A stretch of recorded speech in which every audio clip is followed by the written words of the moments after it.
ठीक है, और आपके साथ लाइफ लॉन्ग अवेलेबल रहेगा।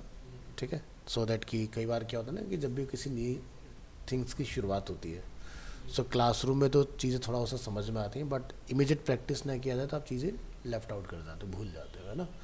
सो ऐसा ना हो, आपको दोबारा से बैकअप की रिक्वायरमेंट ना हो, या हो सकता है कि आपको अभी रिएक्ट की ज़रूरत ना हो, इन फ्यूचर कभी आगे जाकर रिएक्ट की ज़रूरत पड़े, तो आपके पास उसका कंटेंट अवेलेबल रहेगा, उसको गो थ्रू आप कर पाओगे easily. So V S code में use to I guess V S code से ड्रीम व्यूअर, सर ने ड्रीम व्यूअर पढ़ाया आपको? ड्रीम व्यूअर का कौन सा वर्जन? 2022 वर्जन। ओके, तो अगर आप फ्रंट एंड डेवलपमेंट की या बैक एंड डेवलपमेंट की बात करते हैं तो टोटल कमांड जो होता है वो सी एल आई बेस्ड होता है, कमांड लाइन इंटरफेस। सो सबसे पहली चीज़ कि ये अपनी लोकेशन है, जैसे कि आप देख सकते हो हमारे सभी बैचेस का डेटा यहाँ पर स्टोर है। तो यहाँ पर हमने एक फोल्डर अपना बनाया 10/30/12, that is your batch time and this is a current date. So आपको डेट वाइज क्या क्या चल रहा है वो सारी फाइल्स आपको अवेलेबल रहेंगी गूगल ड्राइव के थ्रू। ठीक है, सो हम इस लोकेशन को, इस डायरेक्टरी को हम लोग लोकेट करेंगे वी एस कोड में। तो यहाँ पर हम लोग लिखेंगे सी एम डी कमांड, और यहाँ पर हम लोग टाइप करेंगे कोड स्पेस डॉट, और ये डायरेक्टरी लोकेट हो जाएगा वी एस कोड के अंदर। इस तरह से मैंने क्या यूज़ किया, क्या लिखा, वो वीडियो रिकॉर्ड हो रहा है अलॉन्ग विद ऑडियो, आपको मिल जाएंगी चीज़ें। चलिए, सो वी एस कोड के अंदर हम लोग आते हैं, और सबसे पहले हम लोग देखेंगे इंट्रोडक्शन। इंट्रोडक्शन रिएक्ट का, इसको समझते हैं कि क्या है एक्चुअल में React. So what is React? React sometimes referred to as a front end JavaScript framework in is a JavaScript library which is created by Facebook. ठीक है, सो क्या है ना कि काफ़ी सारी चीज़ें जो हैं जो डेवलप की गई हैं वो हर एक ऑर्गेनाइजेशन ने, हर एक कंपनी ने एज़ पर देयर कन्वीनियंस अपने बनाई कि भाई हमें किन चीज़ों की रिक्वायरमेंट है, उसको हम लोग अपने हिसाब से क्रिएट करते हैं। सो जैसे कंट्रीब्यूशन देखा जाए तो सबसे ज़्यादा जो है वो एग्जांपल के तौर पर देखें तो गूगल का है, माइक्रोसॉफ्ट का है, सभी ने अपना अपना कंट्रीब्यूट किया है इंडस्ट्री में। ठीक है, तो माइक्रोसॉफ्ट का कंट्रीब्यूशन किस चीज़ में है? जैसे एम एस वर्ड में, प्रोग्रामिंग के उसमें बात करें तो नहीं, विंडो तो इंटरफेस हो गया ना, हम कोडिंग की बात कर रहे हैं। सो कोडिंग के अंदर जो माइक्रोसॉफ्ट का कंट्रीब्यूशन है that is a A S P dot net जो लैंग्वेज लिखी गई वो माइक्रोसॉफ्ट ने लिखी थी। ठीक है, इसी तरह से पी एच पी जो आप पढ़ के आए उसको फेसबुक ने लिखा। ठीक है, और आज की डेट में जब आप फेसबुक या इंस्टाग्राम चलाते हैं तो इन्फिनाइट स्क्रॉल होता रहता है वो, तो वो पॉसिबल हुआ टाइमलाइन की वजह से, जो उन्होंने टाइमलाइन न्यूज़ फीड फीचर लेकर आए वो लोग। सो वो था रिएक्ट, जो कि 2012 में इंट्रोड्यूस किया गया था। ठीक है, तो इस तरह से इसकी कोई जर्नी रही है। इसी तरह से गूगल ने भी एक लाइब्रेरी लिखी जिसको आप लोग जानते हो जे क्वेरी के नाम से, वो गूगल ने लिखा है, या फिर एंगुलर जो गूगल ने बनाया वो भी उसी का ही है। ठीक है, सो अलग अलग जो कंपनीज हैं उन्होंने अपने लिए अलग अलग तरह की लैंग्वेजेस का ईजाद किया, और या उसको करेक्ट किया कि भाई क्या बेटरमेंट इसमें किया जा सकता है। So what is React? React sometimes referred to as a front-end JavaScript framework is a JavaScript library created by Facebook. So a difference between framework and library. So framework में और library में क्या difference आता है? Framework और library को अगर आप compare करोगे तो library is lighter comparatively framework. So जैसे Bootstrap is a framework, आपकी वेबसाइट को हैवी करता है। ठीक है, अगर आप उसको यूज़ करते हैं अपने प्रोजेक्ट के अंदर तो उससे आपकी वेबसाइट हैवी हो जाती है। क्योंकि देखो एग्जांपल के तौर पर आपको आपने नोटिस किया होगा at the time of learning bootstrap आपको एक लाइब्रेरी हेड में और एक फुटर में आपको जेएस फाइल लगानी होती है। अब हो सकता है कि उस थ्रू आउट पेज में मुझे जेएस का कोई काम ही ना हो सकता है ना। तो बिल्कुल, तो क्या होता है कि जो जावास्क्रिप्ट है वो बहुत रेयर चीज़ों में चाहिए होती है। अब जैसे क्या क्या, जैसे आपके वेबसाइट में सपोज करिए कि किसी पेज के ऊपर कोई भी नेविगेशन नहीं है, वैसे तो ऐसा होता नहीं है बट नेबार तो रहेगा ही रहेगा, क्योंकि अगर आप मोबाइल मोड जाओगे तो बर्गर सिंबल आएगा ही नहीं आपका, वो टॉगलिंग नहीं करेगा, तो वो आपका उसी के थ्रू होता है। तो उसमें भी अब दो चीज़ आती हैं, one is Popper, Popper dot min dot J S. तो पॉपर का काम क्या होता है, अगर आपके नेबार में कोई ड्रॉप डाउन नहीं है तब आप पॉपर का यूज़ नहीं करिए। ठीक है, और अगर आपके नेबार में पॉपर उसका ड्रॉप डाउन का यूज़ है तो फिर बूटस्ट्रैप आपको एक ऑफर करता है बंडल, ठीक है, JS में भी और CSS में भी। तो हिसाब से यूज़ अगर आप करना जानते हो बूटस्ट्रैप को, तो आप उससे भी लाइट वेट चीज़ें प्रोड्यूस करा सकते हो। सो लाइब्रेरी और फ्रेमवर्क अगर हम लोग फ्रंट एंड डेवलपमेंट में समझें तो गूगल ने जो बनाया Angular, that is a framework, और फेसबुक ने जो बनाया React, this is a library, ठीक है। So React is a tool for building UI components. UI components जैसे कि एग्जांपल के लिए आप बूटस्ट्रैप में कंपोनेंट्स पढ़ के आए हैं, अकॉर्डियन, मॉडल, नैव, इस तरह की चीज़ें। सो यहाँ पर कंपोनेंट हम लोग किसको बोलते हैं? यहाँ पर कंपोनेंट हम लोग इनको नहीं बोल रहे हैं। यहाँ पर कंपोनेंट क्या होता है?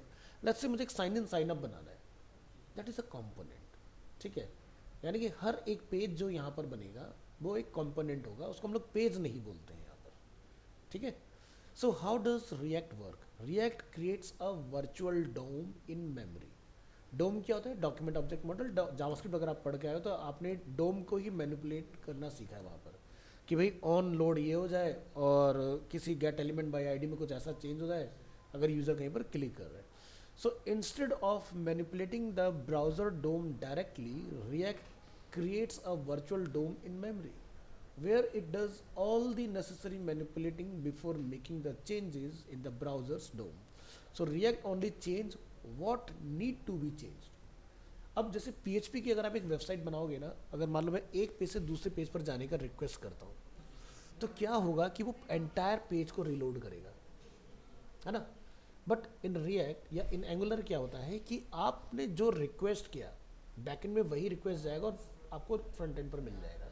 इसका बेस्ट एग्जांपल अगर हम लोग यहाँ देखें, जैसे YouTube फॉर एग्जांपल, जो कि सबसे ज़्यादा हम लोग इस पर काम कर रहे होते हैं, देख रहे होते हैं, बट ये रिएक्ट नहीं है, बट इसको समझने की कोशिश कीजिए। सो देखो, पहली बार जब मैंने इसको रिक्वेस्ट यहाँ से किया ना, तो देखो ये लोड हो गया।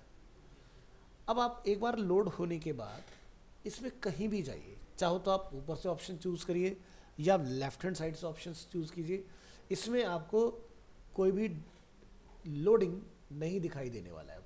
आपका URL चेंज होगा, आपका टाइटल चेंज होगा, बट पेज पर लोडिंग जो आ रहा था, स्पिनर जो हमारा स्पिन हो रहा था, वो नहीं दिखाई देगा। सो जैसे एग्जांपल के लिए मैंने शॉर्ट्स पर क्लिक किया, डायरेक्ट स्टार्ट हो गया ना। क्या मेरा नैब बार यहाँ पर मूव हुआ? नहीं। क्या मेरे साइड बार में कुछ चेंजेस हुआ? नहीं ना। सो ओनली वही चेंज हुआ जो हम बेसिकली देखना चाहते हैं। इसका एक और एग्जांपल हम लोग देखेंगे, जैसे जीमेल। आप जीमेल को एक बार रिक्वेस्ट करिए इस तरह से, लोडिंग कंप्लीट। एक बार लोडिंग जब कंप्लीट हो जाए, आप एंटायर मेल में कहीं भी चले जाइए, किसी भी 765 हमारे पास यहाँ पर अवेलेबल है, आप कहीं भी जाइए। जैसे लेट्स से मैं सेंड पर क्लिक करता हूँ, आप देखें ऊपर सेंड हो जाएगा, चेंज हो गया, URL चेंज हुआ, लेकिन कोई लोडिंग नहीं हुआ। सो ये होता है बेनिफिट कि जब हम लोग रिएक्ट या एंगुलर या Vue.js जैसी लाइब्रेरीज का या फ्रंट एंड लाइब्रेरी का यूज़ करते हैं, फ्रेमवर्क का, ठीक है। तो डिफरेंस क्लियर हुआ। PHP का अगर कोई बनी साइड होगी तो पूरा पेज लोड होगा, ठीक है। So React finds out what changes have been made and changes only what needs to be changed. So React.js की हिस्ट्री की बात करते हैं। Current version of React.js is version 18, जो कि लॉन्च हुआ था आपका अप्रैल 2022 में। Initial release to the public version 0.3.0 in July 2013. React.js first used in 2011 for Facebook newsfeed features. Facebook software engineer Jordan Walke created it. Current version of Create React app is version 5.0.1 introduced in April 2022. And Create React app includes built tools such as Webpack, Wavel and ESLint. ठीक है, ये ES क्या है? ECMA का जो हमारा update होता है ना, कि आपका जो ES6 इंट्रोड्यूस हुआ था वो 2015 में आया था। तो जब से रिएक्ट इंट्रोड्यूस आया फ्रॉम 2011 से लेकर टिल डेट तक, तो उसमें वक्त के साथ कुछ ना कुछ चेंजेस आते गए। तो आप देख रहे हो, सबसे पहले रिएक्ट को फेसबुक ने खुद के लिए यूज़ करा, फिर पब्लिक डोमेन में छोड़ दिया उन्होंने कि भी सभी लोग यूज़ कर सकते हैं। जैसा बूटस्ट्रैप पढ़ के आया, तो बूटस्ट्रैप को किसने बनाया? ट्विटर ने बनाया। बूटस्ट्रैप का कोड ट्विटर ने लिखा था, तो हर एक प्रोग्रामिंग लैंग्वेज को कहीं ना कहीं किसी न किसी कंपनी ने इंट्रोड्यूस किया हुआ है।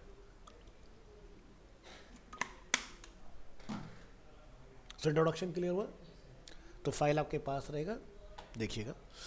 नेक्स्ट पर हम लोग आते हैं।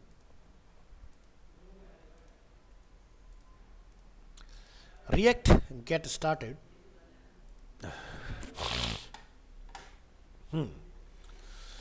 To use React in production, you need npm, which is include with node.js.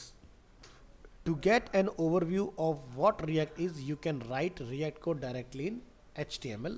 But in order to use React in production, you need npm and node.js installed in your computer or laptop. So React directly in HTML, the quickest way to start learning React is to write React directly into your HTML files. Just like जैसे आप लोग bootstrap को integrate करते हैं head में और footer में, similarly हम लोग रिएक्ट को भी इसी तरह से कर सकते हैं।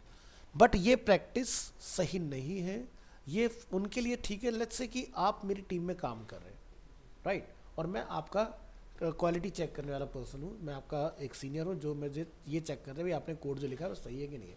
सो मुझे अपने कंप्यूटर में एंटायर एनवायरनमेंट कॉन्फ़िगर करने की ज़रूरत नहीं है, मैं 2 लाइब्रेरी ऐड करके आपके कोड को चेक कर सकता हूँ कि आपने क्या कोड किया है। मुझे पूरा Node.js इंस्टॉल नहीं करना है, मुझे कोई एनवायरनमेंट नहीं बनाना है, ठीक है, this is a difference. But अगर आप प्रॉपर कोई वेबसाइट बना रहे हैं, कोई ऐप बना रहे हैं, कोई प्रोजेक्ट बना रहे हैं, so you have to make sure कि आपके पास वो सारी चीज़ें उसमें अवेलेबल हो, इंस्टॉल्ड हो। Give me a minute.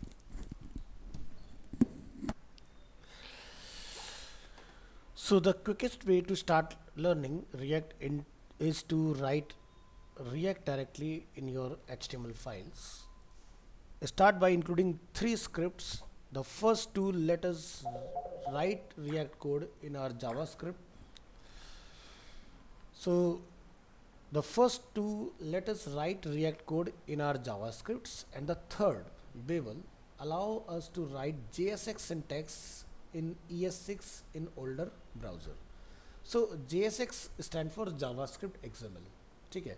तो यानी कि जब हम लोग JSX का इस्तेमाल करते हैं ना, तो क्या होता है कि जितने भी आपके टैग होते हैं, 2 तरह के टैग्स हम लोगों ने पढ़े हुए हैं HTML में, one is containing and self is, next is non containing. जैसे कि आपने फॉर्म पढ़ा हुआ है तो इनपुट कभी क्लोज नहीं होता है, सिर्फ एक टैग आता है विच इज़ टेक्स्ट एरिया जो क्लोज होता है, या जो बटन टैग होता है वो क्लोज होता है आपका एंटायर फॉर्म में। इसके अलावा और कोई टैग ऐसा नहीं जो क्लोज होता हो।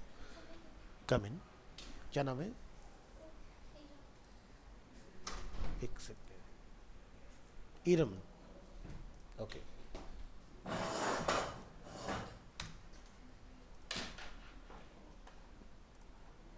भीगे तो नहीं इरम। सो आज हम लोग अभी रिएक्ट का इंट्रोडक्शन ही कर रहे हैं, जो भी लेफ्ट हुआ है वो रिकॉर्डेड है, आप वहाँ से गो थ्रू कर लीजिएगा। तो ये पार्ट हम लोगों ने देखा ES6, जिसका हम लोगों ने बात किया था कि ये हमारा कब इंट्रोड्यूस हुआ, 2015 में। और लाने के पीछे का रीज़न क्या था कि भाई अगर कोई ओल्डर विंडो यूज़ कर रहा है, ठीक है, तो जैसे अगर एग्जांपल के तौर पर आज की डेट में अगर आप कोई नया लैपटॉप लेते हैं, या फिर अगर आपके कंप्यूटर में भी मोस्ट प्रॉब्ली विंडो आपका जो होगा 11 होगा, ठीक है, जिनका रेडी नहीं है जनरेशन वाइज, 9 जनरेशन बिलो है तो उनके में विंडो 10 मिलेगा। इससे नीचे अगर आप जाओगे तो विंडो आपका 7 हो सकता है, विंडो आपका 8 हो सकता है, ठीक है, इस तरह से। तो जिस तरह का विंडो होता है उसी तरह के फिर आपको उसके अंदर ब्राउज़र सपोर्ट भी मिलते हैं, क्योंकि उससे ऊपर आप अपडेट नहीं कर सकते हो, है ना। तो जैसे कि विंडो 10 के अंदर हमारा पहले चलता था इंटरनेट एक्सप्लोरर और एज दोनों, लेकिन 11 में और या फिर जो अभी जो विंडो अगर हम लोग 10 चला रहे हैं तो लेटेस्ट अपडेट के साथ उसमें हम लोग इंटरनेट एक्सप्लोरर को यूज़ ही नहीं कर सकते, एज का ही यूज़ कर सकते हैं, ठीक है। So React directly in HTML, अगर हम लोग एक एग्जांपल यहाँ पर देखें, so I am going to click here, तो आप यहाँ देख सकते हैं क्या लिखा है, हेलो स्टूडेंट्स। सो अगर हम लोग इसके कोड को ओपन करते हैं यहाँ पर, और ये VS कोड से आ रहा है तो ये आपको थोड़ा एडिशनल दिखाएगा, तो मैं इसके लिए आपकी अलग से एक फाइल ओपन कर लेता हूँ, React.js वाया CDN। तो आप यहाँ देख रहे हैं हमारे पास कुछ फाइल्स अटैच्ड है इसके अंदर, जैसे React डेवलपमेंट, एक .js, React DOM और यहाँ पर Babel। ये 3 फाइलें लगा के आप React को अपने .html पेज में लाइक का बूटस्ट्रैप की तरह बिल्कुल रन करा सकते हो। बस अब आप यहाँ पर क्या देखेंगे, एक हमारे पास कंटेनर है which is div id root के साथ, और हम लोग स्क्रिप्ट टैग में यहाँ पर क्या लिख रहे हैं, टाइप। नॉर्मली जो आप जावास्क्रिप्ट अभी पढ़ के आए उसमें आप टाइप नहीं डिफाइन करते थे, बट आपको अगर HTML के अंदर चलाना है डायरेक्टली तो आपको यहाँ पर टैग/बेबल लिखना होगा। फंक्शंस जो आपका ट्रेडिशनल तरीका वही रहेगा, फंक्शन का नेम जो भी आप रखेंगे, बस डिफरेंस क्या आ जाता है कि जब भी आप यहाँ कोई फंक्शन बनाएंगे उसकी बिगिनिंग ऑलवेज कैपिटल लेटर से होगी। जैसे हम लोग जावास्क्रिप्ट पढ़ते लिखते थे माई फंक्शन, सो वहाँ पर हम लोग कैमल केस का यूज़ करते थे, यहाँ पर आपने ऑलवेज कैपिटल से शुरू करना है अगर इस केस में काम कर रहे हैं। और यहाँ से हम लोग एक मैसेज रिटर्न कर रहे हैं विच इज़ h1 टैग में हेलो स्टूडेंट्स। हमने क्या लिखा, constant container equal to document dot get element by I D root, ठीक है, is I D of our container. Constant root equal to हमने लिखा React DOM dot create root container, ठीक है, और इसके अंदर हम लोगों ने कंटेनर को कॉल कराया रूट के अंदर, और रूट को जब हमने रेंडर किया तो हमने अपने हेलो फंक्शन को यहाँ पर कॉल किया। अब आप देखोगे फंक्शन जो कॉल हुआ है वो एक HTML टैग की तरह हुआ है, this is a JSX JavaScript XML। तो जब भी आप कोई फंक्शन रेंडर करेंगे अपना तो आपको HTML टैग की तरह ही उसको करना है, और उसकी सेल्फ क्लोजिंग मैंडेटरी है। नहीं करेंगे तो आप हेलो लिखें और हेलो को क्लोज कीजिए नॉर्मल जो आप टैग को क्लोज करते हैं, लाइक डिव स्टार्ट हुआ और डिव को हमने क्लोज किया इस तरह से। वापस आते हैं इधर,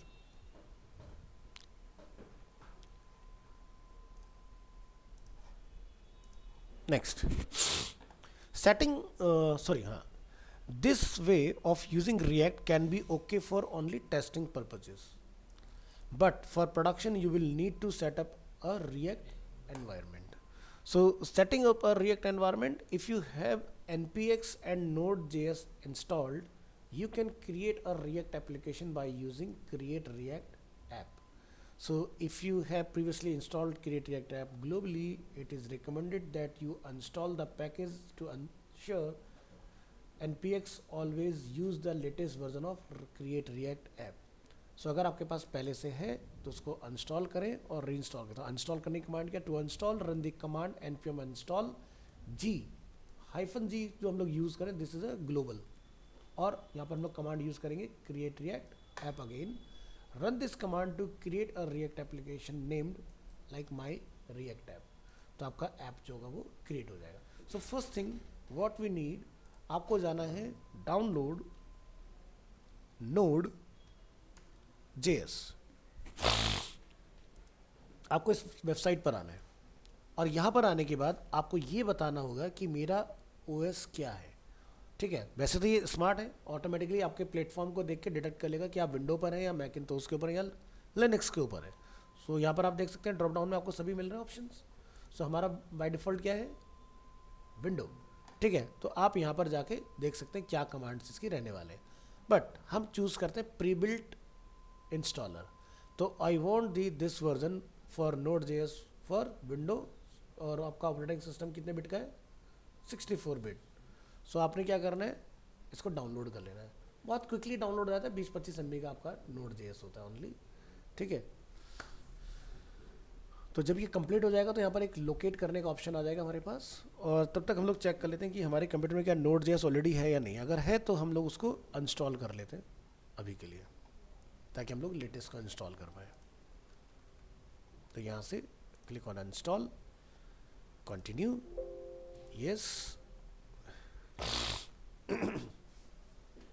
अभी Node.js क्या होता है, Node.js जैसे आप लोगों ने PHP पढ़ा है ना, PHP MySQL, सो इसी तरह से क्या है, नोड जो है वो रिएक्ट का बैकएंड है, ठीक है।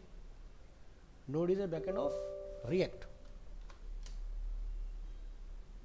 तो जनरली जब हम लोग जावास्क्रिप्ट पढ़ रहे होते हैं तो हमें ये पढ़ाया जाता है JavaScript is a client side language, यानी कि क्लाइंट साइड से हमारा मतलब क्या होता है कि अगर हमने किसी वेबसाइट में जावास्क्रिप्ट को यूज़ किया है ना, तो आप कंट्रोल U यानी कि व्यू सोर्स करके JS का कोड देख सकते हैं, है ना। बट PHP जब आपने पढ़ा होगा तो क्या आपको PHP कोड ब्राउजर में रिवील होता है, नहीं होता ना, यानी कि ये क्या हुआ, सर्वर साइड। सो जावास्क्रिप्ट अगर हम लोग नोड के साथ इस्तेमाल कर रहे हैं तो जावास्क्रिप्ट भी सर्वर साइड बन जाती है, यानी कि उसका कोड रिवील नहीं होगा। तो चलिए ये हमारा इंस्टॉल हो चुका है सक्सेसफुली, और ये भी हमारा रेडी हो गया है। आपने यहाँ से आके इसको रन करना है। तो सेटअप में जो इंस्टॉल कर रहा हूँ उसके क्या स्टेप्स हैं वो रिकॉर्ड हो रहे हैं, आप गो थ्रू कीजिएगा वीडियो के अंदर। हमने एक्सेप्ट करना है टर्म्स एंड कंडीशन, कहाँ इंस्टॉल कर रहे हैं वो बताइए इसको, इसमें कुछ भी चेंज नहीं करना है, और यहाँ से सिंपली इंस्टॉल, और ये क्विकली फटाफट से इंस्टॉल हो जाएगा। ये लीजिए इंस्टॉलेशन कंप्लीट हो गई हमारी। इसके बाद हमारा नेक्स्ट स्टेप क्या होगा, देखिए आपने अपने कंप्यूटर में क्या चेक करना है, आपने जाना है CMD कमांड प्रॉम्प्ट। यहाँ पर जाके आप चेक करेंगे node space V V stand for version. So ये मुझे रिटर्न कर रहा है 20.7.0 मेरे इसमें इंस्टॉल्ड हो चुका है। अब हम लोग चेक करेंगे npm -v, npm का वर्जन क्या 10.8.2। अगर आपके में इंस्टॉल होगा तो यहाँ पर रिटर्न आएगा, अगर नहीं होगा तो आपको बोल देगा this command is not executable और फाइंडेबल, है ना। तो मेरे कंप्यूटर में नोड इंस्टॉल हो चुका है तो दोनों चीज़ें मुझे रिटर्न आ रहे हैं। अब हम लोग यहाँ से अपना फर्दर काम कर सकते हैं जो हमें करना है। तो यानी कि इस वेबसाइट का मैं लिंक आपको व्हाट्सएप ग्रुप पर शेयर कर रहा हूँ, सो दैट कि आप फटाफट से क्लिक करके डाउनलोड कर लें अपने पास, इसलिए मैं इसको साथ में रखता हूँ हमेशा। चलिए, तो यहाँ पर क्या है, हम लोग देख रहे हैं run this command to create a react application named my react app.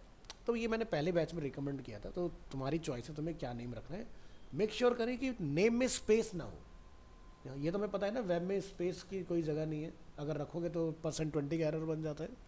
तो हम यहाँ पर सबसे पहली चीज़ ये डिसाइड करेंगे कि हमने एप्लीकेशन को इंस्टॉल कहाँ करना है। तो एग्जाम्पल के तौर पर हम लोग यहाँ काम कर रहे हैं MWF 1032.12। तो आपने इस लोकेशन पर क्या करना है, यहाँ पर लिखना है CMD और एंटर। इससे क्या होगा, आप सीधे डेस्कटॉप और उस फोल्डर में एंटर कर जाओगे जहाँ पर हमने काम करना है। अब हम लोग यहाँ पर आके अपनी इस कमांड को रन करेंगे, npx create react app. App का name for example my app हमने रख लिया, एंटर करेंगे। सो देखो ये कमांड एग्जीक्यूट होना स्टार्ट हो गया, और यहाँ पर हमारा देखो फोल्डर बनना स्टार्ट हो गया इसके अंदर। अब ये जो प्रोसेस चल रहा है ना, ध्यान रखना है इस टाइम पर कंप्यूटर में नेट होना चाहिए, अदरवाइज ये चलेगा नहीं।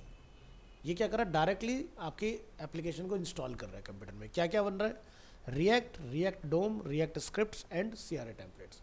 सो it will take couple of minutes, depend on completely your hardware और इंटरनेट स्पीड, कि आपका कंप्यूटर कितना वेल सफिशिएंट है और इंटरनेट कितना बढ़िया आ रहा है। तो कई बार ये लोगों का 15-20 मिनट भी ले जाता है, ठीक है, डिपेंड करेगा, मशीन टू मशीन वेरी होती रहेंगी चीज़ें।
तो ये देखिए आपका इंस्टॉलेशन कंप्लीट हो चुका है। तो यहाँ पर आप देखेंगे कि मैसेज आपको रिटर्न है, success created my app at this location. Inside that directory you can run several commands like npm start. npm start stand for start the development server. npm run build bundles the app into static files for production, यानी कि live भेजने के लिए। npm test start for test runner. npm run eject removes this tool and copies build dependencies, configuration files and scripts into the app directory. If you do this you cannot go back, सब कुछ चला जाएगा आपका। We suggest that you begin by typing first cd आपका जो भी application का name है, जैसे हमने अपने ऐप का नेम रखा है माई ऐप, और आप रन करेंगे npm start। सो इसके नीचे आपको एक मैसेज रिटर्न करता है happy hacking, NPM notice new patch version of NPM available. तो कौन सा वर्जन है हमारे पास? 2 है, 8.3 अवेलेबल है।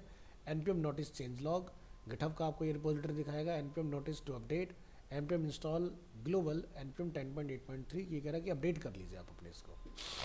तो अपडेट अगर आप करना चाहें तो यहाँ से अपडेट का कमांड रन कर सकते हैं। दैन उसके बाद क्या है? एनपीएम नोटिस, तो उसके बाद क्या सब ब्लैंक है। तो इसने एनपीएम ने notice, NPM stand for node package manager, ठीक है। तो आप लोगों को याद होगा बूटस्ट्रैप जब आपने सीखा होगा तो ऑफिशियल साइट पे भी गए होगा डेफिनेटली। तो यहाँ पर हम लोग क्या लिखते हैं?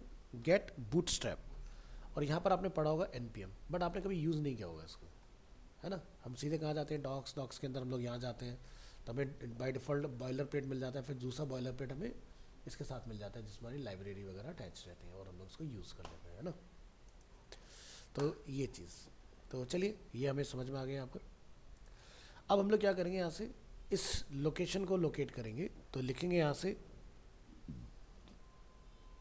cd my app, enter.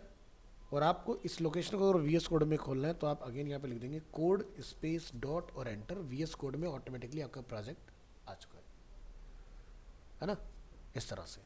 सो यहाँ पर आपको कुछ इस तरह से डिफ़ॉल्ट फाइल्स मिलेंगी। अब ये क्या है ना, आपके लिए बिल्कुल नया है ऐसा कुछ, ये अभी तक ऐसा कुछ हमने काम नहीं, हमें बड़ा सिंपल सा स्ट्रक्चर पता है कि इंडेक्स होता है, ये होता है, वो होता है ना। ये सब क्या नया चल पड़ा रिएक्ट स्टार्ट होते ही। तो अब आप देखो अभी तक क्या है ना, डिफरेंस क्या आ गया है।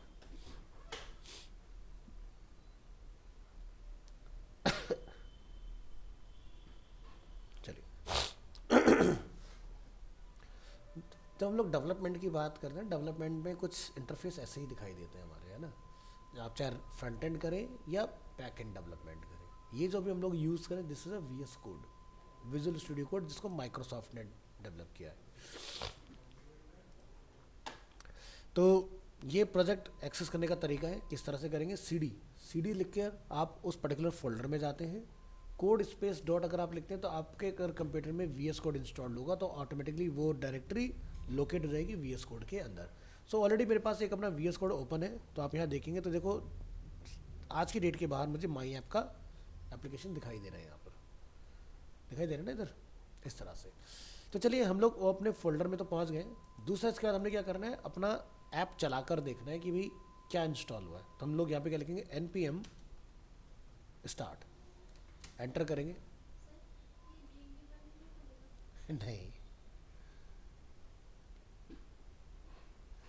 सो ये देखिए आपका डेवलपमेंट सर्वर स्टार्ट हो गया है और ये है रिएक्ट का इंटरफेस, ठीक है। विजुअल कोड तो मैं तुम्हें करा रहा हूँ, ये चलता है टोटल इसके अंदर, इसमें कमांड प्रॉम्प्ट में। डेवलपमेंट का फील आएगा कैसे नहीं तो यार। डेवलपर की जब बात करते हो तो वो सॉफ्टवेयर थोड़ी ना होते हैं, फिर तो आपको अपने कंफर्ट से बियॉन्ड जाना पड़ेगा। अभी आप क्या हैबिचुअल हो चुके हो ड्रीम वीवर के, तो ड्रीम वीवर का रोल अपना जगह तक ठीक है, बट अगर आपको कुछ बियॉन्ड दी ड्रीम वीवर करना है तो आपको अपने कंफर्ट जोन से तो बाहर निकलना पड़ेगा। तो थोड़ा सा टाइम लगता है इसके साथ यूज टू होने, बट ऐसा नहीं है कि कभी ड्रीम वीवर जब शुरू किया होगा तो वो भी कॉम्प्लिकेटेड लगा होगा, धीरे धीरे यूज टू हो जाओगे तो चीज़ें हो जाएंगी। तो चलिए हमने जो रिएक्ट अपने कंप्यूटर में इंस्टॉल किया उसका इंटरफेस कुछ इस तरह से खुला है, ठीक है। तो यहाँ पर आप कुछ देख रहे हैं न्यूक्लियर फॉर्म में, ये अपना रिएक्ट जो कि रिएक्ट करता है, जैसे जैसे आप इसको कमांड देते हो उसी के हिसाब से चेंजेस आपको डिस्प्ले होते हैं। सो यहाँ पर कुछ लिखा है edit source oblique app dot J S and save to reload, ठीक है। तो ये क्या है? तो जहाँ पर हमने अभी इसको लोकेट किया था ना, तो आपने यहाँ नोटिस किया होगा एक सोर्स की फाइल है ऐप के अंदर, सोर्स यहाँ पर क्या है? App dot J S. आप जो भी यहाँ चेंज करेंगे वो वहाँ पर आपको दिखाई देगा। Let me show you. तो जैसे मैं इसको कुछ इस तरह से रख लेता हूँ, ये मैंने यहाँ रखा और इसको मैंने यहाँ पर डिफाइन किया इस तरह से। अब देखिए जैसे यहाँ पर लिखा है सेव टू रिलोड, मैं यहाँ पर जाके कुछ चेंजेस कर देता हूँ।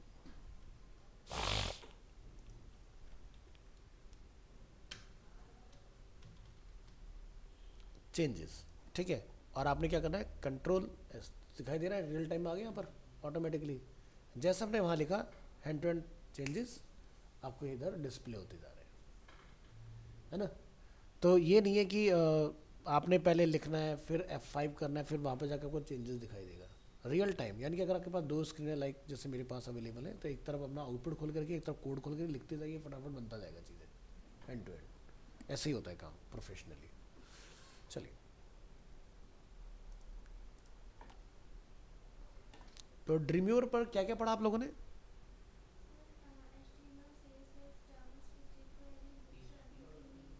सब कुछ उसी पे किया है। ओके, और कितने महीने चला आपका ये सारा प्रोसेस?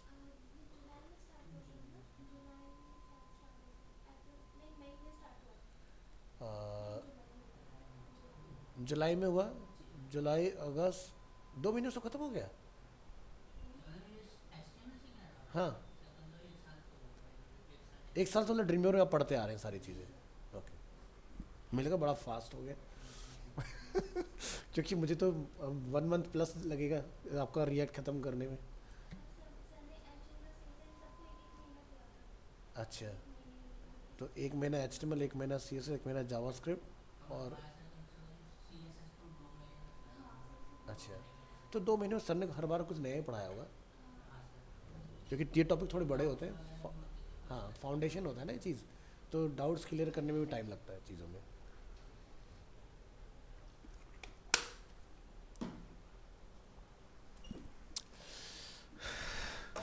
देखो, दो तरीके होते हैं कंटेंट दिखा दिया कि किस तरह से आप लिटिल बिट जो भी वहाँ पे चेंजेस करेंगे हैंड टू हैंड वो इफेक्ट होते रहेंगे, यहाँ पर आपको दिखाई देंगे। इसको हम लोग फुल स्क्रीन करेंगे यहाँ पर, और जो हमारा दूसरा VS कोड ओपन है इसको हम लोग क्लोज कर लेते हैं। अब मान लीजिए कि जैसे आपका सर्वर चल रहा है और आपने सर्वर को स्टॉप करना है, तो क्या करते हैं, क्विकली 2 टाइम Ctrl+C, तो आपका क्या होगा, यहाँ पर ये सर्वर स्टॉप हो गया इस तरह से। और दोबारा अगर आपने सर्वर चलाना है फिर से आप यहाँ पर जाके लिख देंगे npm स्टार्ट, सर्वर रीस्टार्ट हो जाएगा आपका। ये देखिए, और ये ऑटोमेटिकली आपका जो भी डिफ़ॉल्ट वेब ब्राउज़र आपने अपने कंप्यूटर में सेटअप किया होगा ना, वहाँ पर जाके ओपन हो जाता है खुद से। ठीक है, तो ये हमने देख लिया इसके अंदर। अब यहाँ पर आपको एक चीज़ नोटिस करना है कि जैसे होता है ना, आपने PHP पढ़ा होगा तो एक लोकल होस्ट लिखते हैं हम लोग, उसी तरह से इसका जो पोर्ट होता है ना वो चलता है पोर्ट 80 पर, ये चलता है पोर्ट नंबर 3000 के ऊपर। ठीक है, इसका क्या पोर्ट है, 3000 ऊपर बाय डिफ़ॉल्ट रिएक्ट के लिए सेट है। अब यहाँ पर आप नीचे देख रहे हैं लोकल ऑन योर नेटवर्क। मान लीजिए कि हम 10 लोग यहाँ पर एक टीम का पार्ट है और हमारे सभी के पास इंटरनेट लैन कनेक्टिविटी है। ठीक है, तो उस केस में हम लोग क्या करेंगे, मान लो कि इन्होंने कुछ बनाया कि सर मैंने ये एक पार्ट बनाया, एक बार चेक कर लीजिए, तो मुझे इनके कंप्यूटर पर जाने की ज़रूरत नहीं, मैं इनको बोलूँगा अपना IP एड्रेस बताओ। तो ये मुझे अपना IP एड्रेस देंगे, सर ये मेरा IP एड्रेस है और मैं इसको बहुत इजीली लोकेट कर लूँगा अपने कंप्यूटर के अंदर। ठीक है, तो जैसे हमने यहाँ जाके इसको लिख लेना है, अपना चल रहा है 192.168 और ये है 2.13, तो यहाँ लिखेंगे 192.2.13 और पोर्ट नंबर 3000। रिएक्ट स्टार्ट हो गया।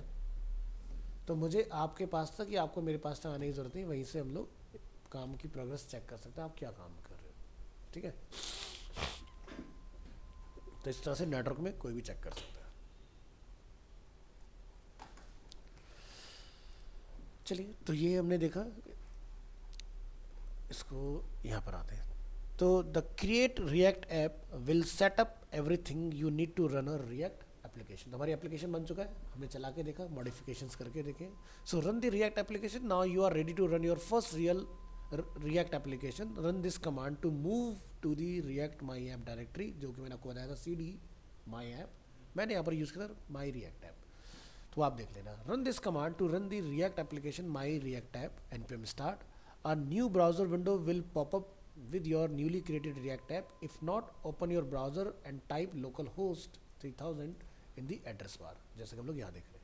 बट जैसे कि मैंने आपको बताया कि जब भी आप npm स्टार्ट करेंगे new browser window automatically popup होगी।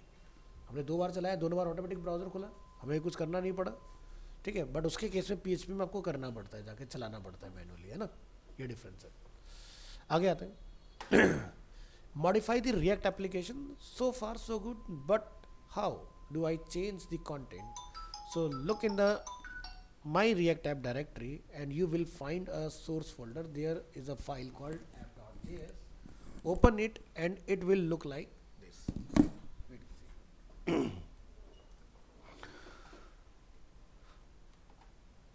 So look in your directory and you will find a source folder. There is a file called app.js. Open it and it will look like this. यानी कि ये कुछ ऐसा दिखाई देती है आपको app.js.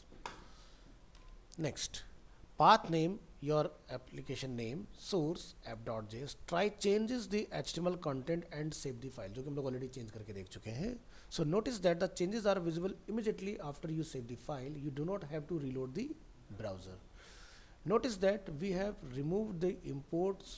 We do not need logo.svg and app.js. तो जैसे मुझे मान लो इसको हटाना हो, सो आप यहाँ से जाके मुझे जैसे इस लोगो को रिमूव करना है फॉर एग्जांपल, तो क्या करेंगे, तो जैसे मैं इसकी एक कॉपी बना लेता हूँ और इसको मैं नेम दे देता हूँ डिफ़ॉल्ट, सो दैट कि इसमें कोई भी दिक्कतें ना आए.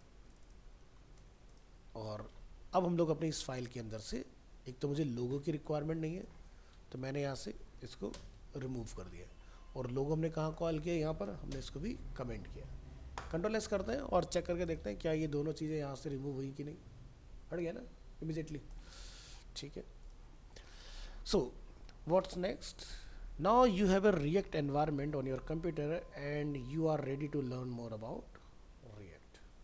तो बेसिक हमारा क्लियर हो गया कैसे ऐप इंस्टॉल होगा. ऐप इंस्टॉल करने के लिए हमें किसकी रिक्वायरमेंट है, node.js की. सो स्टेप बाय स्टेप सारी चीज़ें आपको पता चल गई हैं. आगे बढ़ते हैं. सो नेक्स्ट हम लोग बात करेंगे कि अगर मुझे रिएक्ट को अपग्रेड करना पड़ जाए तो किस तरह से हम अपग्रेड कर सकते हैं.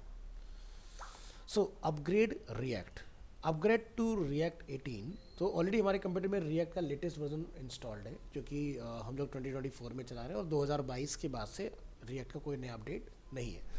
सो upgrading an existing React application to version 18 only requires 2 step.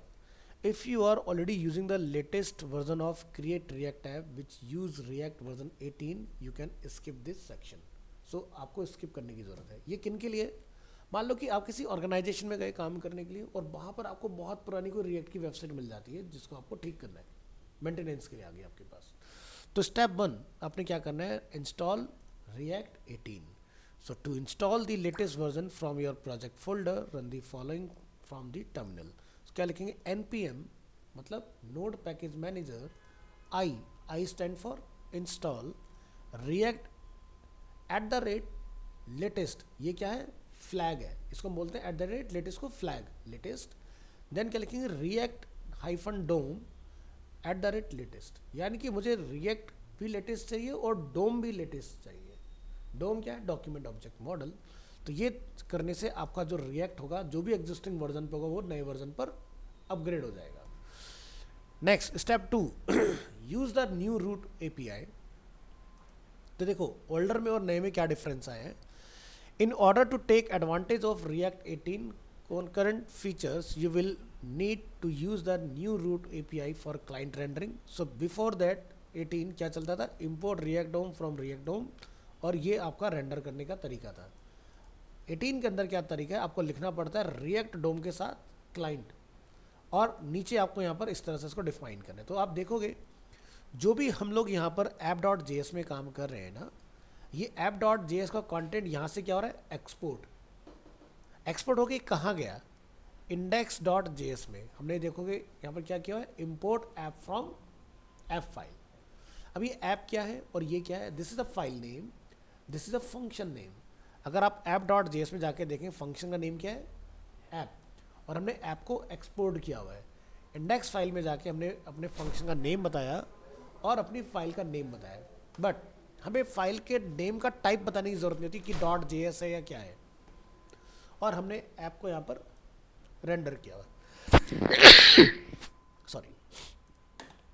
तो यहाँ पर हमें क्या देखने के लिए मिला है, नए वर्जन के अंदर रिएक्ट डोम क्लाइंट. ठीक है. तो ये अगर 18 वाला अगर वर्जन होगा तो आपको ये देख के और इसको देख के पता चल जाएगा. पुराना होगा वर्जन तो उसमें क्लाइंट नहीं होगा. ये डिफरेंस है. So your application will working without using the new root API. If you continue to use react dom.render, your application will behave like react 17. यानी कि अगर ये चेंजेस नहीं किया होगे तो आपका भले से अपग्रेड हो गया लेकिन चलेगा वो 17 में, 18 में अपग्रेड नहीं होगा, काम नहीं करेगा, फंक्शनैलिटी नई वाली नहीं आएंगी उसके अंदर।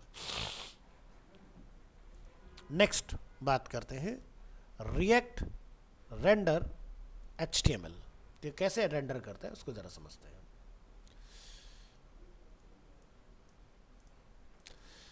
So React's goal is in many ways to render HTML in web page.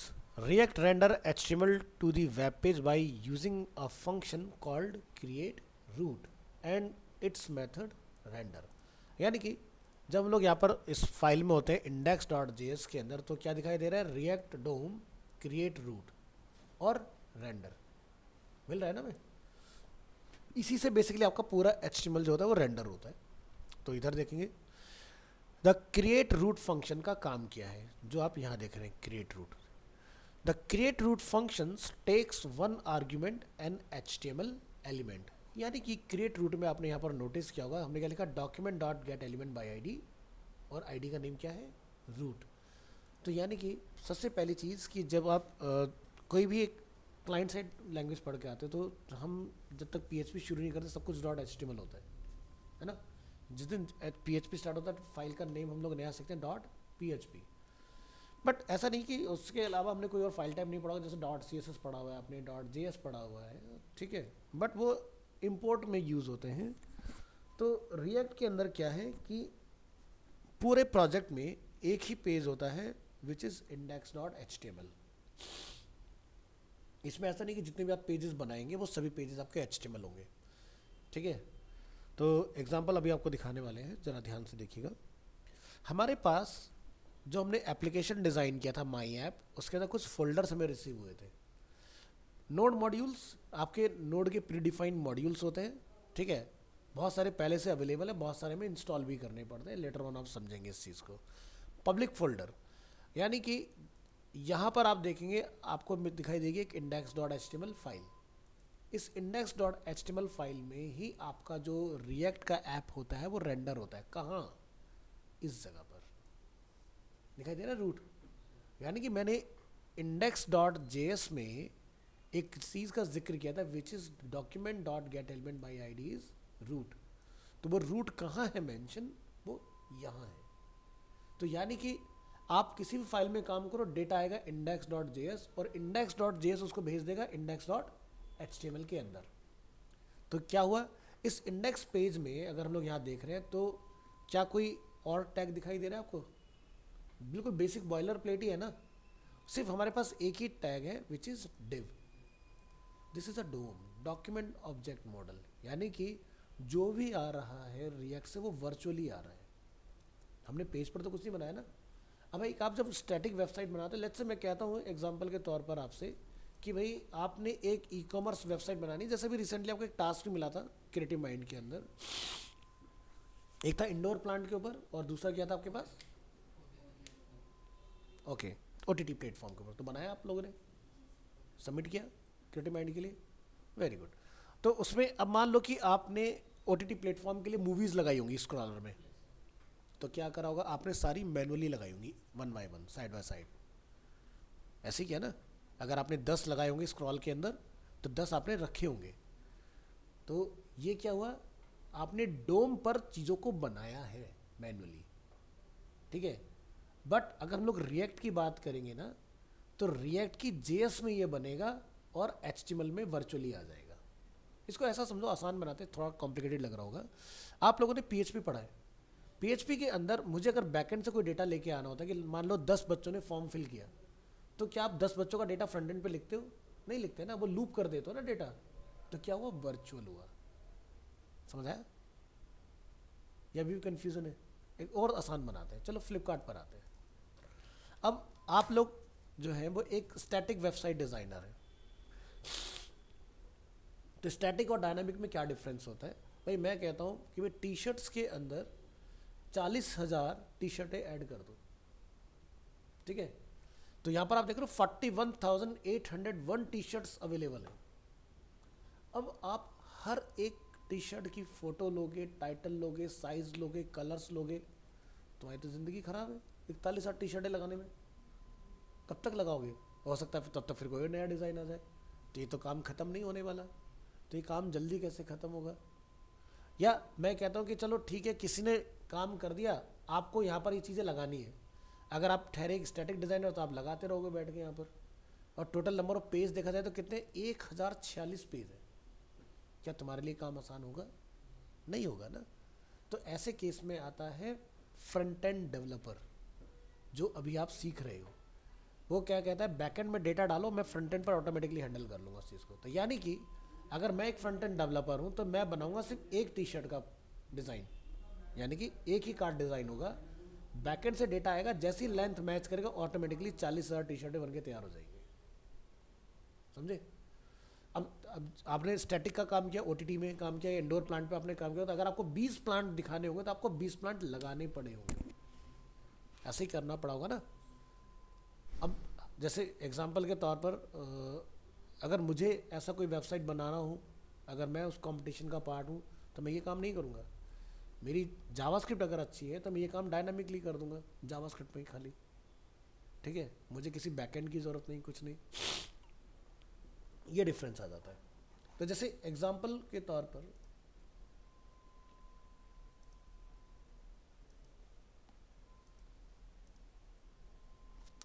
मैं आपको अगर रियल पावर दिखाना चाहूँ जावास्क्रिप्ट का, शायद मेरे पास यहाँ नहीं है, प्रीत विहार वाले में। चलो बाद में डिस्कस करेंगे, कोई नहीं। या शायद होना चाहिए किसी ड्राइव में, लेट मी चेक, मिलना चाहिए। क्लास वर्क TTS,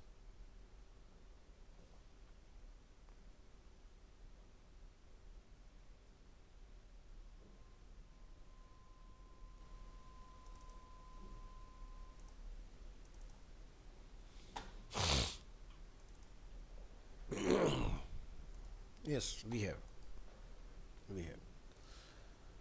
डाउनलोड करेंगे।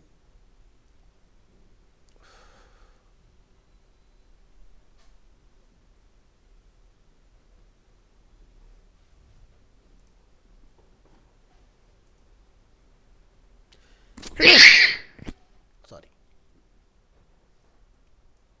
चलिए। तो यहाँ पर मेरे पास ओनली 3 फाइल्स हैं। One is index.html, second is script.js, sorry, third is style.css। ठीक है।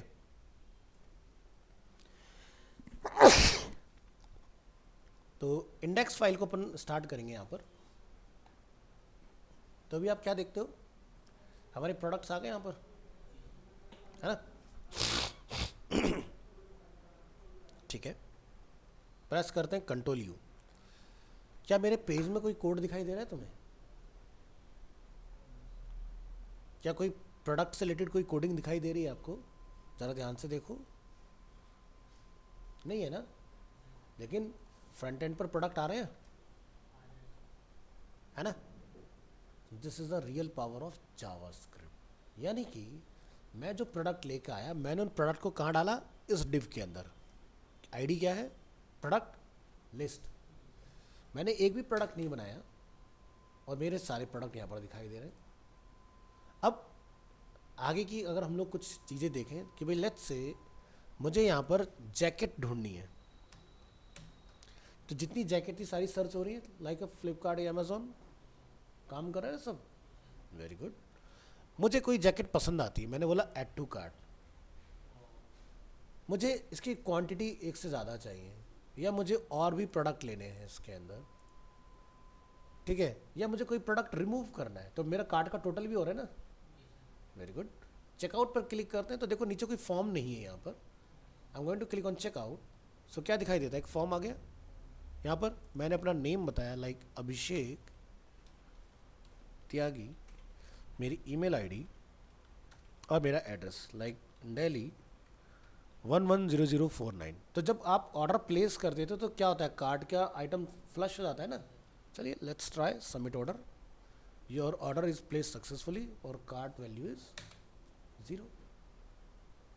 सो क्या मुझे किसी बैकएंड की जरूरत पड़ी?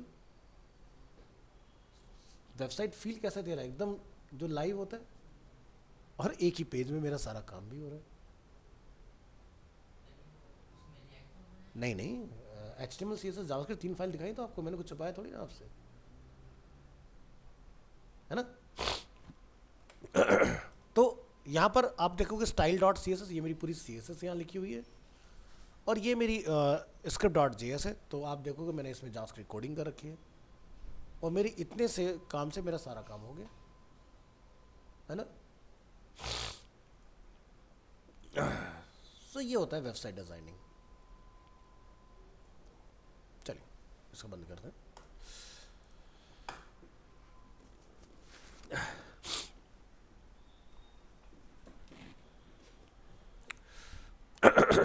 तो द रिजल्ट इज, कहाँ थे हम लोग?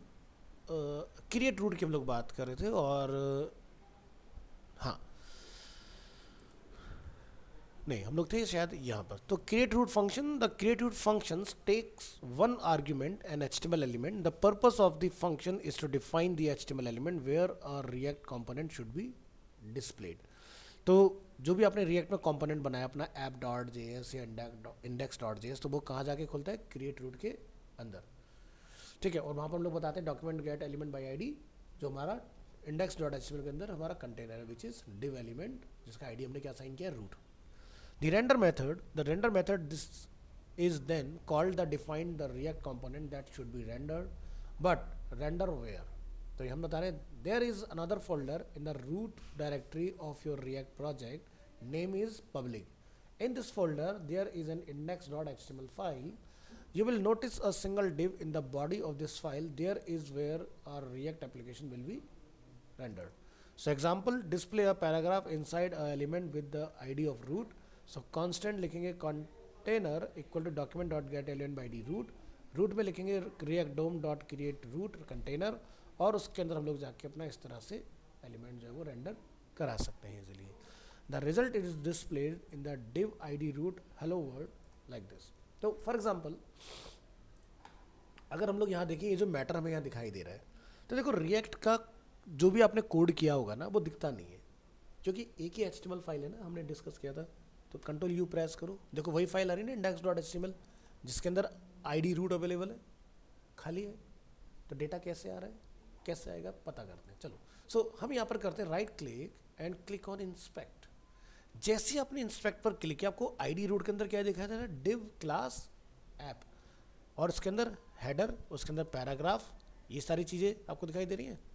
तो यानी कि ऐप से डेटा गया, app.js से गया index.js, और index.js से गया index.html। यानी कि इससे मुझे ये क्लियरिटी मिला कि अगर मैं अपने प्रोजेक्ट में आता हूँ, जो भी मैंने अभी रिसेंटली बंद किया है, कंट्रोल H फॉर हिस्ट्री, और यहाँ पर हमारे पास एक ई-कॉमर्स वाली जो फाइल हम लोगों ने देखी थी,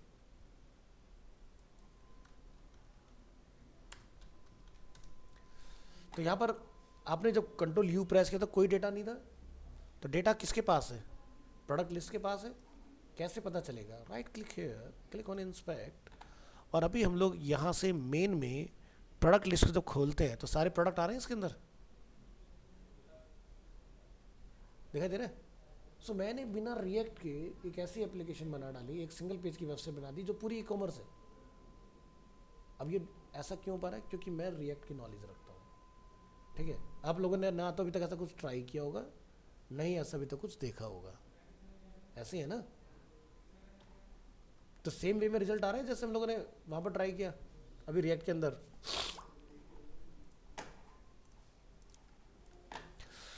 सो मान लो अब मुझे ऐसा कुछ रेंडर करना है अपनी इंडेक्स फाइल से, तो आप क्या करेंगे, यहाँ पर इंडेक्स फाइल का जाके एक डिफ़ॉल्ट बना लेंगे। तो यहाँ आते हैं, एक मिनट दीजिएगा, हेलो जी।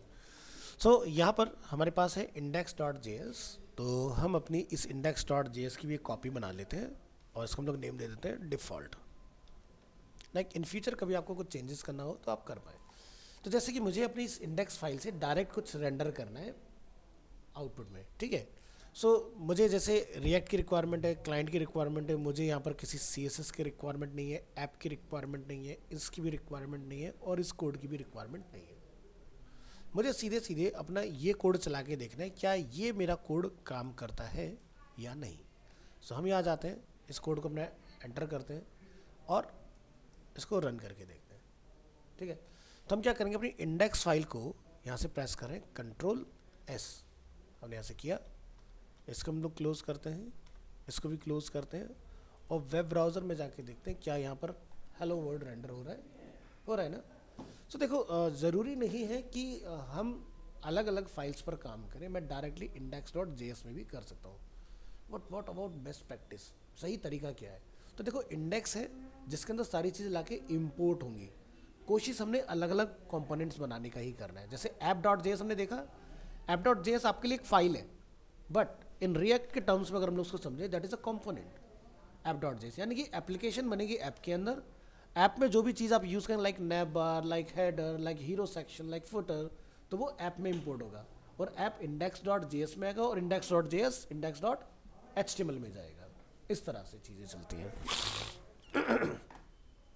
आगे देखते हैं द HTML कोड। सो यहाँ पर पहले देखते हैं इसको। The result is displayed in the div id root hello world div element. तो बॉडी के अंदर आपको ये दिखाई देगा, जैसे भी हम लोग यहाँ पर प्रेस करते हैं Ctrl+U, तो यहाँ पर आप देखेंगे बिल्कुल ब्लैंक है div id। बट अगर हम लोग यहाँ पर प्रेस कर रहे हैं right click and select inspect और आप अपने एलिमेंट पर क्लिक करते हैं तो आप देखेंगे div id root के अंदर h1 टैग रेंडर हो रहा है। कहाँ से आ रहा है? index.js से index.html के अंदर। सो ये जो h1 है, दिस इज अ वर्चुअल, ये एग्जिस्ट ही नहीं करता। ये कहाँ से आ रहा है? JS से HTML में आ रहा है। क्या हमने .html में बनाया है इसको? नहीं बनाया। सो ये है वर्चुअल का फ़ायदा। तो यानी कि वर्चुअल में क्या होता है, अब जैसे मान लो कि आपका एक पेज है, उसके ऊपर बहुत सारे एलिमेंट्स आ रहे हैं, ठीक है। अगर आप बनाओगे खुद से तो डॉक्यूमेंट पर रेंडर, डोम पर रेंडर होने में उसको लगेगा टाइम।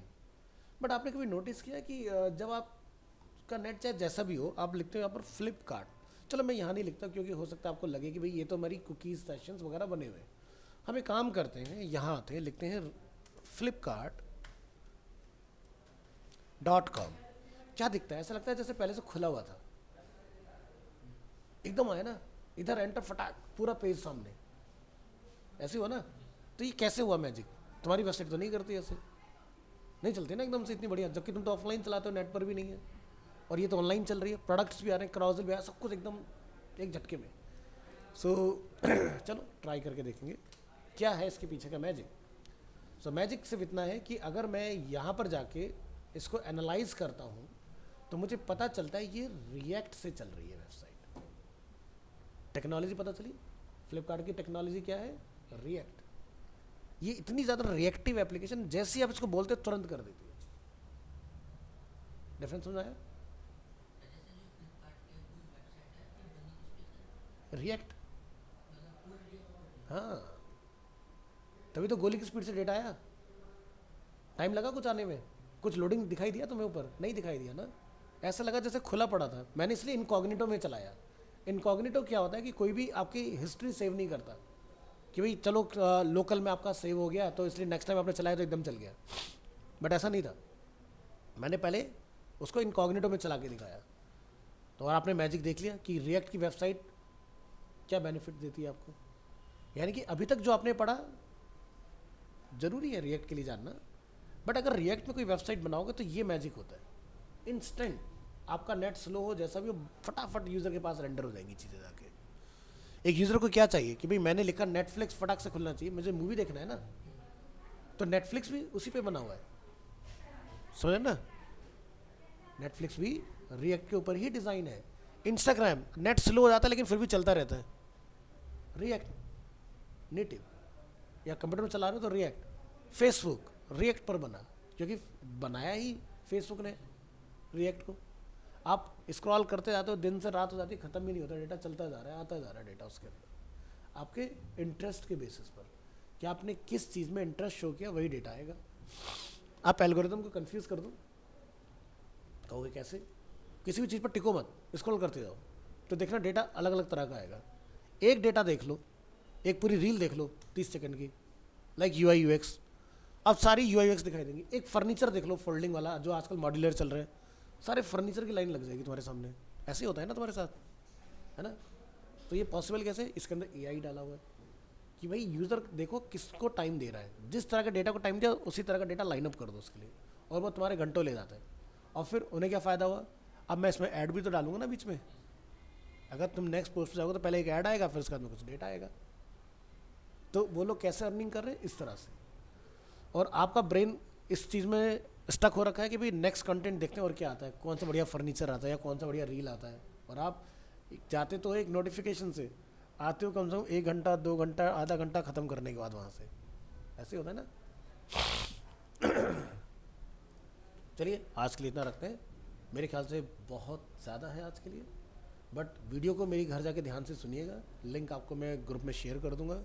नोट्स बनाइएगा विच इज़ वेरी इंपॉर्टेंट, क्योंकि रिएक्ट जो अभी तक आप पढ़ के आए हो वैसी बिल्कुल भी नहीं है, कुछ अलग चीज़ सीखने जा रहे हैं आप लोग। यहाँ पर काम करने का तरीका थोड़ा डिफरेंट होता है। सो आपको रेगुलर प्रैक्टिस तो करना पड़ेगा, ठीक है। नहीं तो क्या होगा, मैं डिलीवर कर दूंगा, आपको समझ कुछ आएगा नहीं, प्रोजेक्ट कुछ बनेगा नहीं इससे, और आप कहोगे भी हमें कुछ नहीं आया इसमें, ठीक है।